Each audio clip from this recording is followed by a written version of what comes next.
എന്താടാ കള്ളച്ചെറുക്ക ഒന്ന് അല്ല, എന്തിനാ ഇങ്ങനെ തള്ളി പുറത്താക്കുന്നത്? നീ ഇങ്ങോട്ട് വരുന്നത് എനിക്ക് ഇഷ്ടമല്ല. നീ ഒരു കൃമിയാണ്. പക്ഷെ ഞാൻ നിങ്ങൾക്ക് ഒരു ഉപദ്രവം ചെയ്തില്ലല്ലോ. ഞാനിപ്പോ കടയിലുണ്ടായിരുന്ന മാസ്കുകളൊന്നും നോക്കുന്നില്ലേ ഉള്ളൂ. ഇവൻ എല്ലാവർക്കും ഒരു ശല്യാണ്. ഇതല്ലേ നിനക്ക് വേണ്ടത്. ദാ പിടിച്ചോ. എന്നാ ഓക്കേ, ഞാൻ വീട്ടിലേക്ക് പോവാട്ടോ. നീ എന്താ ഈ ചെയ്യുന്നേ?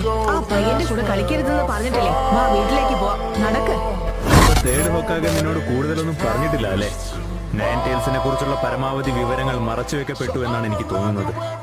മാത്രമല്ല, നീ എന്റെ മകനാണ് എന്ന് അറിഞ്ഞിരുന്നുവെങ്കിൽ നീ പലപ്പോഴും അപകടത്തിലാവുമായിരുന്നു.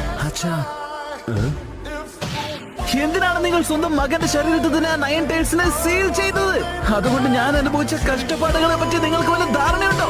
എല്ലാവരും എന്നെ അറപ്പോടും വെറുപ്പോടും കൂടിയാണ് നോക്കിയിരുന്നത്. എന്നോട് കൂട്ടുകൂടാൻ ഒരിക്കലും തയ്യാറായി